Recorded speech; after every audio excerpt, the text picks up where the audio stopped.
ભાવિ વિશ્વયુદ્ધની ભયાનકતા પ્રસ્તાવના યુદ્ધ એ કોઈ સમસ્યાનો ઉકેલ નથી, પણ અનેક સમસ્યાઓનું મૂળ છે.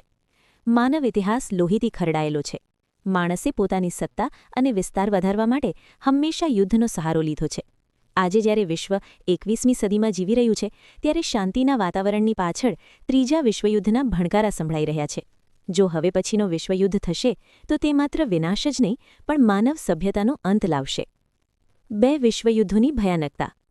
20મી સદીમાં વિશ્વએ 2 ભયાનક વિશ્વયુદ્ધો જોયા છે.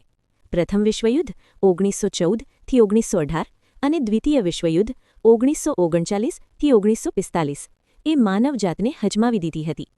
બીજા વિશ્વયુદ્ધમાં જાપાનના હિરોશિમા અને નાગાસાકી પર ફેંકાયેલા અણુબોમ્બે જે તારાજી સર્જી હતી, તેની અસરો આજે પણ ત્યાં જોવા મળે છે. લાખો લોકો મૃત્યુ પામ્યા, કરોડો અપંગ બન્યા અને અર્થતંત્રો પડી ભાંગ્યા. વિશ્વના વિચારકોની ચેતવણી. દુનિયાના મહાન વૈજ્ઞાનિક આઇન્સ્ટાઈને એકવાર કહ્યું હતું કે મને ખબર નથી કે ત્રીજું વિશ્વયુદ્ધ કયા શસ્ત્રોથી લડાશે, પણ ચોથું વિશ્વયુદ્ધ તો પથ્થરો અને લાકડીઓથી જ લડાશે. આ વિધાનનો અર્થ સ્પષ્ટ છે કે ત્રીજું વિશ્વયુદ્ધ પૃથ્વી પરથી આધુનિક સભ્યતાનું નામોનિશાન મિટાવી દેશે. વિચારકો અને શાંતિવાદીઓ સતત ચેતવણી આપી રહ્યા છે કે જો આપણે યુદ્ધ ન અટકાવ્યું તો યુદ્ધ આપણને અટકાવી દેશે. ત્રીજા વિશ્વયુદ્ધના ભણકારા અને આજની સ્થિતિ. આજે વિશ્વના અનેક દેશો વચ્ચે તણાવ છે. રશિયા યુક્રેન સંઘર્ષ હોય કે મધ્ય પૂર્વના દેશોની અશાંતિ. દુનિયા ફરી એકવાર જૂથોમાં વહેંચાઈ રહી છે.